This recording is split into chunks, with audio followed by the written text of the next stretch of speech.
శ్రీరంగం భూలోక వైకుంఠం శ్రీ రంగనాథస్వామి దేవాలయం.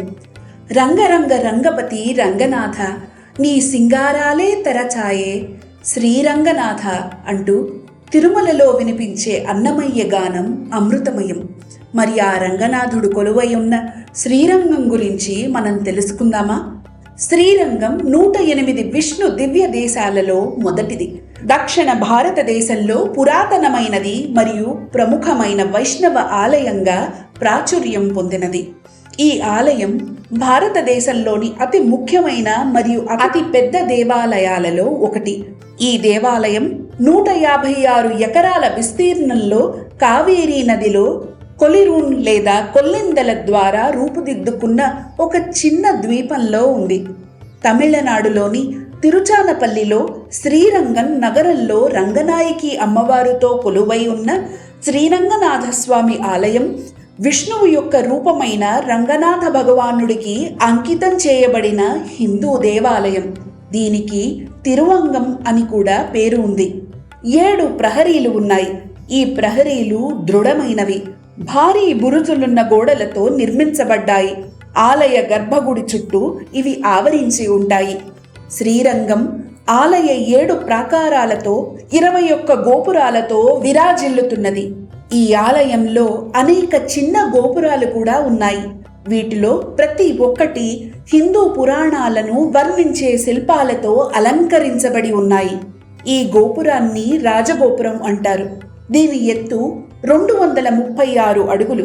ఇది ఆసియాలోనే అతిపెద్ద గోపురం. కావేరీ నదీ తీరాన 3 ప్రసిద్ధ రంగనాథ ఆలయాలున్నాయి.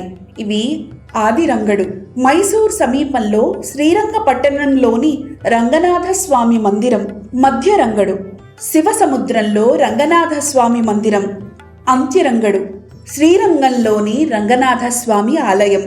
నెల్లూరు పట్టణంలో శ్రీ తల్పగిరి రంగనాథ స్వామి ఆలయం కూడా ఒక ప్రసిద్ధ రంగనాథ క్షేత్రమే. ఆళ్వార్ల దివ్య ప్రబంధాలకు, రామానుజుని శ్రీ వైష్ణవ సిద్ధాంతానికి శ్రీరంగం పట్టుకొమ్మగా నిలిచింది. ఆలయ సముదాయాలలో అనేక మండపాలు లేదా మందిరాలు ఉన్నాయి. ఈ ఆలయం తమిళనాడు నిర్మాణ శైలిలో నిర్మించబడి ఉంది. ఈ ఆలయంలోని రంగనాథుడు వైఖానస ఆగమాన్ని అనుసరించిన పూజలు తెంగళై సాంప్రదాయంలోని పూజారులచే అందుకుంటున్నాడు.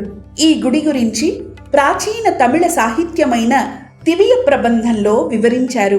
ఈ గ్రంథంలో 6 నుంచి 9వ శతాబ్దం వరకు ఉన్న ఆళ్వార్ల గురించి రాశారు.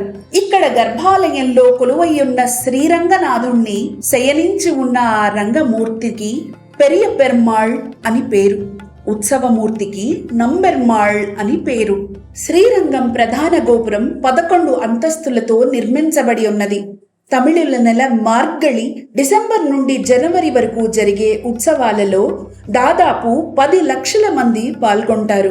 శ్రీరంగం దేవాలయాన్ని ప్రపంచంలోనే అతిపెద్ద హిందూ ఆలయంగా కూడా పేర్కొంటారు. రంగనాథ స్వామి సన్నిధిలో 53 ఉపాలయాలు కూడా ఉన్నాయి. ధన్వంతరి, గరుడాళ్వార్, ఉడయవర్, తాయార్, హయగ్రీవర్, చక్రతాళ్వార్ సన్నిధులతో పాటు మరెన్నో ఉపాలయాలు ఇక్కడ కొలువయ్యున్నాయి. రంగనాథ స్వామి ఆలయంలో జ్యేష్ఠాభిషేకం ఎంతో విశేషంగా నిర్వహిస్తారు. జూన్ జూలై మాసంలో ఈ జ్యేష్ఠాభిషేక ఉత్సవం చేస్తారు. జ్యేష్ఠాభిషేక ఉత్సవంలో ఆలయ గర్భగుడిని శుభ్రపరిచి ఆలయంలో ప్రత్యేకంగా తయారు చేసిన మూలికా తైలాన్ని పెరియ పెర్మాళ్లకు పూస్తారు. నంబెరుమాళ్ అమ్మవార్ల బంగారు తొడుగులను స్వర్ణకారులు మెరుగు పెడతారు. అనేక మంది అర్చకులు, భక్తులు బంగారు, వెండి కలశాల్లో పవిత్ర జలాల్ని తీసుకువచ్చేందుకు కావేరీ నదికి వెళ్లి బంగారు కలశాన్ని ఏనుగు మీద తీసుకొస్తారు.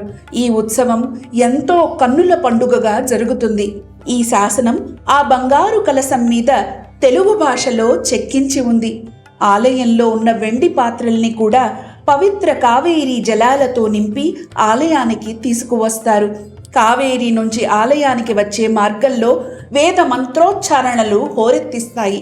ఆలయంలో ఉన్న విగ్రహాలన్నింటినీ తిరువెన్నయలి ప్రాకారంలో ఉంచుతారు.